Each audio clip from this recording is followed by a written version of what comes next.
Na explicação de como é criada a teia do Homem-Aranha na ficção, materiais químicos que compõem o fluido de teia, que é a teia em estado líquido, são comprimidos por uma alta pressão e forçados a passar por orifícios fiandeiros, fazendo criar uma teia sólida, ou entrar em contato com ar. Mas será que, se tentar na prática, isso vai funcionar? Será que o fluido precisa mesmo passar por esses 3 orifícios para formar teia? Bom, uma coisa é certa. Com esses 3 tubos, não espere que saia uma corda de teia para se balançar. Porque uma coisa é o que acontece no mundo de fantasia, sabendo que é só escrever e já tá lá. Só o fato de ser ficção já permite você fazer o que quiser, sem ter o menor sentido de verdade.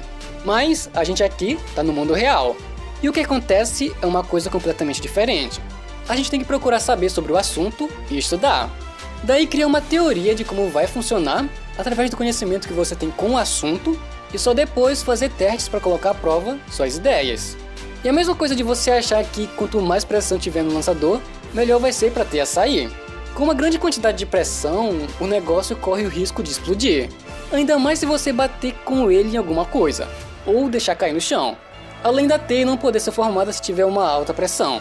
Por isso, é muito mais complexo fazer a teia do Homem-Aranha no mundo real. Já é difícil fazer algo que seja o mais próximo dela, imagina ela completa. E o motivo de ser tão complexo e a melhor forma de reproduzir com ideias reais, porque você tem que deixar de lado o que é fantasia e focar no mundo real, você vai saber agora.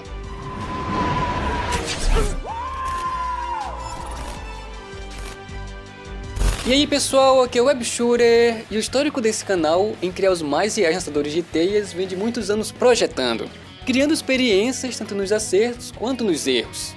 E em cada passo para a evolução desse projeto, conseguimos aperfeiçoar ele ainda mais, tentando fazer o mais próximo do original. E a cada melhora, ele fica ainda mais complexo de se criar. Isso porque o original é pura fantasia. Por isso, se você tentar seguir o mesmo, não vai dar certo, porque se você não for inscrito aqui, não vai saber de várias tentativas que foram feitas em literalmente seguir o mesmo do que é mostrado na ficção. Então se inscreve no canal para fazer parte de toda essa comunidade de lançadores de teia. E ativa as notificações para quando, quem sabe, a gente soltar um vídeo balançando as teias. Mas tudo começa no mecanismo da teia. Se você acha que eu tô falando da mecânica do lançador para disparar, você se enganou. Porque o mecanismo começa no fluido de teia, com a teia no estado líquido. É ela que vai fazer o lançador funcionar e conseguir fazer a solidificação no disparo. Então aqui vai alguns dos diversos testes que eu já fiz pondo à prova as ideias da ficção. O primeiro contato com a teia ao ser lançada é o ar. E se nesse caminho para ter chegado do lado de fora tivesse os 3 orifícios fiandeiros, que são os tubos de filamento da teia? Será que vai ser melhor fazer os tubinhos para ter uma melhor teia no disparo?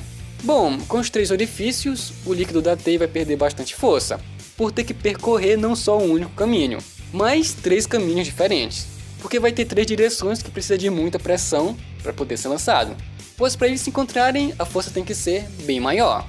E os orifícios consomem demais essa força, porque quanto mais tubos tiver, mais força vai perder. E para ter ser formada no final de tudo, quando você aperta o disparador, ela tem que sair pelo bico de um spray que pulveriza. Significa que ele aperta o líquido comprimindo ele ao mesmo tempo que é mandado para fora, fazendo assim uma expansão dele, como se esticasse o fluido para se solidificar. E para isso acontecer tem que ter uma força de uma certa pressão. Então se colocar mais tubos ali formando 3 saídas de teia, essa pressão diminui, porque agora ele tem que percorrer por mais 3 saídas. Mas para resolver isso, não era só aumentar mais a pressão?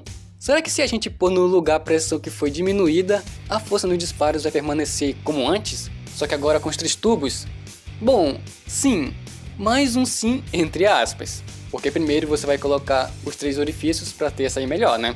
Esse é o objetivo, mas, por consequência disso, só vai piorar. Já que se você aumentar a pressão da teia, ela não vai se solidificar como antes. Já que para ela poder pulverizar, é preciso passar de uma única forma, por um único bico spray, que tem que ter um só nível de pressão para a teia poder ser formada. Porque muita gente se confunde com a solidificação da teia e em fazer ela ser formada. Isso acontece porque, mais uma vez, você está pensando no que é fantasia. Na ficção, o fluido, ao passar pelos 3 tubos e entrando em contato com o ar, se solidifica, gerando um fio de teia. Já no mundo real não funciona bem assim, porque a teia na realidade tem que ser formada. E ela não depende de orifícios para funcionar, apenas de um único tubo que faz a pulverização. E é isso que é uma das coisas que são tão complexas de se fazer, Porque se a gente pegar uma coisa fantasiosa, na verdade ela só vai fazer regredir. Como sempre acontece nos testes que coloquei à prova. Isso para você ver que tem que separar o que é fantasia e o que é real. E é lógico que só o que funciona no mundo real vai dar certo. E essa é uma das coisas que se tornam mais difíceis de se criar. Mais ainda que o projeto da estrutura do lançador, que tem que aguentar a força que a gente faz. E eu não estou falando da força que é gerada pela pressão da teia, não. Essa é a força que a gente faz ao pressionar o disparador da mão, porque a estrutura tem que aguentar muito mais do que você pensa. Para você ter uma ideia, a estrutura que eu faço os lançadores é feita com massa epóxi. É uma massa tão dura quanto o concreto, e raramente você vê ela quebrar. Na versão do lançador de TASM 1, eu tive algumas dores de cabeça com isso, porque ele só funciona se colocasse essas barras aqui no lado, para poder ajudar a sustentar o grampo de papel, que fica aqui em cima. Porque quando estava sem essas barras aos lados, a base do lançador quebrava, porque não aguentava a força exercida pelo disparador ao pressionar a bombinha do cartucho. A base estava sempre quebrando e eu estava comparando com o outro lançador que tem basicamente a mesma estrutura, só que com a diferença que não tem a pulseira do relógio por cima, e percebi que no de TASM 1 não tinha essas artes, que são as barras, já que eu fiz sem ela para poder diminuir o tamanho da estrutura e deixar visível só o cartucho embaixo do relógio. Mas no final das contas, para ele poder funcionar, tem que ser assim. Então toda essa estrutura que sustenta o cartucho com o mecanismo tem que ser bem forte, para aguentar os disparos, que são só por camadas, uma teia após a outra. Mas por que ela é assim? Por que não fazer sair continuamente, de uma única vez? A questão é que eu já estou fazendo isso há bastante tempo. Se for para contar, já faz até alguns anos. Porque o que faz ela sair continuamente é o gás de pressão. Tem gente até que confunde dizendo que a válvula é contínua, mas na verdade não. O que é contínuo é o gás. A válvula dele é só um tubo que libera a pressão desse gás. E é o gás que faz o fluido vir para fora. Por isso que quando você aperta ela, que pode ser a de um desodorante, uma de tinta ou até de isqueiro, que são as mesmas válvulas de liberar pressão. Ela se abre deixando o gás empurrar o líquido até acabar, ou até você deixar de pressionar com o dedo e interromper ela. Já a bombinha de pulverizar é totalmente diferente. A primeira coisa é que ela não depende de nenhum gás, apenas do ar para poder funcionar. Daí ele suga o líquido, armazena aqui no corpo dela e em seguida é mandado para fora.